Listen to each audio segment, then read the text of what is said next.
High court के जज यशवंत वर्मा के केस में एक के बाद एक ऐसे खुलासे हो रहे हैं जिसने भारतीय न्यायपालिका को हिला करके रख दिया है। दिल्ली हाईकोर्ट के जज जस्टिस यशवंत वर्मा के सरकारी आवास पर 14 मार्च की रात आग लगने की घटना ने अब एक नया मोड़ ले लिया है। दरअसल इस मामले में स्टोर रूम से भारी मात्रा में अधजले नोट मिले थे और अब एक संदिग्ध व्यक्ति की तस्वीर ने इस मामले में और भी ज्यादा हलचल पैदा कर दी है। इस तस्वीर में एक अज्ञात व्यक्ति अधजले नोटों के पास में खड़ा दिखाई दे रहा है, जो नई तस्वीर निकल करके सामने आई है, जिससे सवाल अब उठ खड़े हो रहे हैं कि क्या यह व्यक्ति नोटों को ठिकाने लगाने में शामिल था, क्योंकि कोई भी ऐरा गैरा आदमी ऐसे जज के घर में तो नहीं घुस सकता।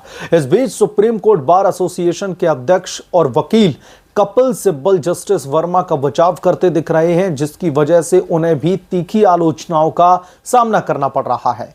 आइए इस मामले को गहराई से समझते हैं और इसकी परतें एक एक करके खोलते हैं और समझते हैं कि आखिरकार जज क्या भ्रष्टाचार के इस दरअसल अब पानी में कितने ज्यादा डूबे हुए हैं।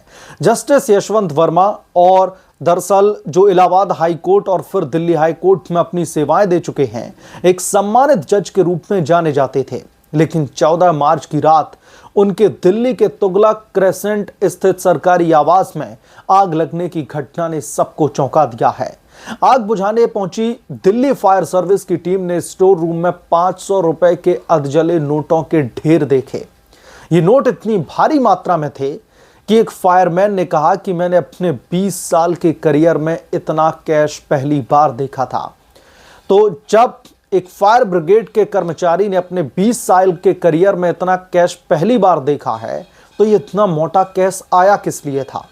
सुप्रीम कोर्ट ने इस मामले की गंभीरता को देखते हुए 3 सदस्यीय जांच कमेटी का गठन किया, जिसमें पंजाब और हरियाणा हाईकोर्ट के मुख्य न्यायाधीश शील नागू, हिमाचल प्रदेश हाईकोर्ट के मुख्य न्यायाधीश जीएस संदावालिया और कर्नाटक हाईकोर्ट के जज अनु शिवरामन शामिल की गई। इस कमेटी ने अपनी 64 पेज की रिपोर्ट में जस्टिस वर्मा के व्यवहार को अप्राकृतिक और संदिग्ध करार दिया है और उनकी बेटी के बयानों को भी बेतुका बताया है। इस मामले में दोस्तों सबसे बड़ा ट्विस्ट तब आता है जब जांच कमेटी को 15 मार्च की सुबह की एक तस्वीर मिलती है, जिसमें एक संदिग्ध व्यक्ति चेक वाली शर्ट में अधजले नोटों के पास में खड़ा दिखाई दे रहा था। कमेटी को शक है कि यह व्यक्ति जस्टिस वर्मा के प्राइवेट सेक्रेटरी राजेंद्र सिंह कार्कीक और अन्य स्टाफ के साथ में मिलकर के नोटों को ठिकाने लगाने में शामिल हो सकता है।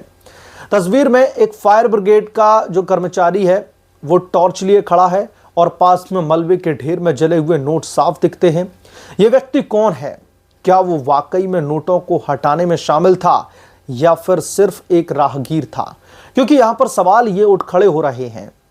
जब फायर ब्रिगेड की तरफ से आग बुझाई गई, शाम को उन्हें नोटों के बंडल मिलते हैं रात को, और उसके बाद जब अगली सुबह जब वहां पर जांच के लिए टीमें पहुंचती हैं तो वो बंडल साफ थे। कमेटी ने 55 गवाहों के बयान दर्ज किए, जिनमें से 10 चश्मदीद ने स्टोर रूम में नकदी देखने की पुष्टि की है। एक वीडियो में फायरमैन की आवाज भी रिकॉर्ड हुई थी, जिसमें वो कहता हुआ सुनाई दे रहा था कि महात्मा गांधी में आग लग रही है भाई। ये सबूत जस्टिस वर्मा के दावे को कमजोर करते हैं, जिसमें उन्होंने कहा था कि उनके खिलाफ में साजिश है और उनके घर में कोई भी कैश नहीं था। अब बात कर लेते हैं कपिल सिब्बल की, जो इस मामले में जस्टिस वर्मा का बचाव कर रहे हैं। कपिल सिब्बल, जो कि सुप्रीम कोर्ट बार एसोसिएशन के अध्यक्ष और राज्यसभा सांसद भी हैं, उनका यह कहना है कि जस्टिस वर्मा दिल्ली हाईकोर्ट के सबसे बेहतरीन जजों में से एक हैं और इस मामले में कोई ठोस सबूत नहीं है। उन्होंने सुप्रीम कोर्ट के जांच रिपोर्ट को सार्वजनिक करने को खतरनाक मिसाल बताया और दिल्ली पुलिस पर ही सवाल खड़े कर दिए कि उसने न तो एफआईआर दर्ज की और ना ही नोटों का कोई हिसाब दिया। कपिल सिब्बल दोस्तों ये भी आरोप लगा रहे हैं कि सरकार जस्टिस वर्मा को निशाना बना करके कॉलेजियम सिस्टम को खत्म करना चाहती है और राष्ट्रीय न्यायिक नियुक्ति आयोग यानी कि एनजेएसी लगा करके न्यायपालिका पर जो है पूरी तरीके से नियंत्रण करना चाहती है। लेकिन उनकी ये दलीलें कई सवाल खड़े करती हैं। जब 10 चश्मदीदों, वीडियो और तस्वीरों जैसे सबूत मौजूद हैं, तो कपिल सिब्बल का इतना जोरदार बचाव जो है वो क्यों कर रहे हैं? कपिल सिब्बल की ये जो बचाव वाली पहल है ये आखिरकार वो किस वजह से कर रहे हैं? क्या वो न्यायपालिका में जज वकील नेक्सस को दर्शाता है? सोशल मीडिया पर लोग सिब्बल की आलोचना कर रहे हैं, कुछ ने तो उन्हें भ्रष्टाचारियों का वकील तक कह दिया है। यह मामला सिर्फ जस्टिस वर्मा या फिर कपिल सिब्बल तक सीमित नहीं है। यह भारतीय न्यायपालिका की साख और पारदर्शिता पर एक बहुत बड़ा सवालिया निशान खड़ा करता है। जांच कमेटी ने साफ कहा है कि स्टोर रूम तक सिर्फ जस्टिस वर्मा और उनके परिवार की पहुंच थी। फिर इतनी भारी मात्रा में कैश वहां पर कैसे पहुंचा? जस्टिस वर्मा का यह कहना है कि यह उनके खिलाफ में सीधे तौर पर साजिश है।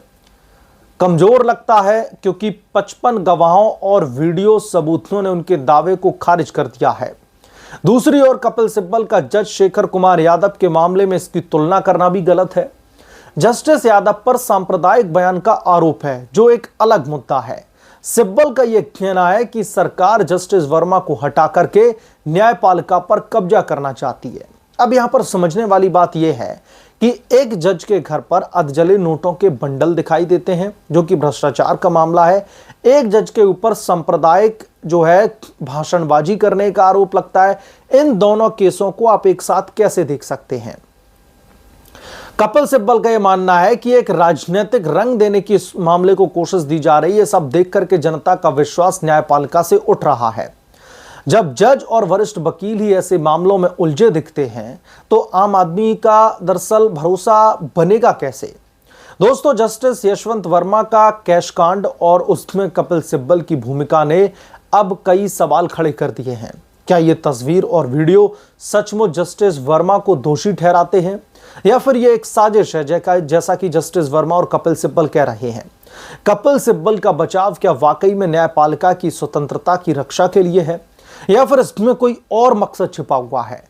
सवाल यह भी है कि सुप्रीम कोर्ट की जांच कमेटी ने जस्टिस वर्मा को हटाने की सिफारिश की है, लेकिन क्या संसद में महाभियोग प्रस्ताव पास किया जाएगा?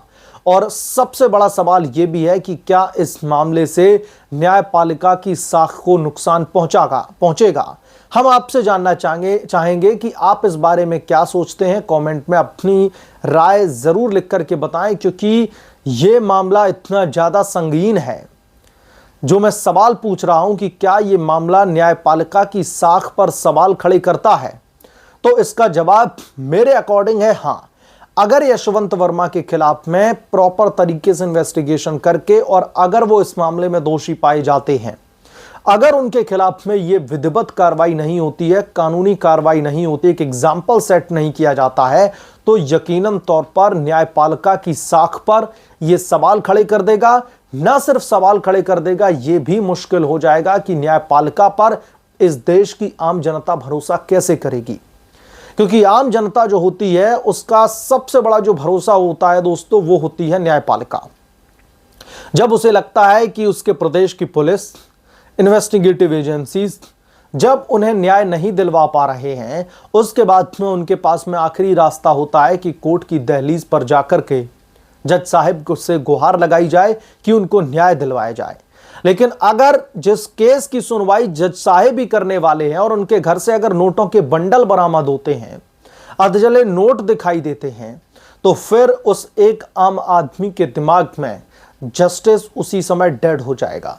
उसे उम्मीद नहीं दिखाई देगी कि उसे न्याय भी मिल सकता है, क्योंकि उस मामले में जब जज साहिब के घर से नोटों के बंडल मिल रहे हैं, बड़े पैमाने पर नोटों के ढेर लगे हुए हैं, तो यकीनन तौर पर जस्टिस को कैसे सर्व किया जाएगा?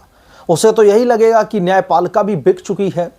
इसलिए न्यायपालिका पर लोगों का भरोसा अटूट बना रहे, लोगों का भरोसा टूटे ना, इसकी वजह से मेरा यह मानना है कि जस्टिस यशवंत वर्मा के खिलाफ में एक फेयर जो इन्वेस्टिगेशन चल रही है, फेयर तरीके से इस केस को इन्वेस्टिगेट किया जाना चाहिए। और अगर जस्टिस यशवंत वर्मा इस मामले में दोषी पाए जाते हैं तो उनके खिलाफ में कार्रवाई की जानी चाहिए। कुल मिलाकर के बात यह है कि अगर इस देश की जनता का भरोसा न्यायपालिका पर अटूट बनाकर के रखना है, अगर न्यायपालिका की साख पर आगे चल करके सवाल खड़े ना हो, तो इसके लिए हमें इस केस को बहुत ही ट्रांसपेरेंसी के जरिए, लोगों के बीच में पारदर्शिता के जरिए इस केस को दरअसल इन्वेस्टिगेट करने की जरूरत है।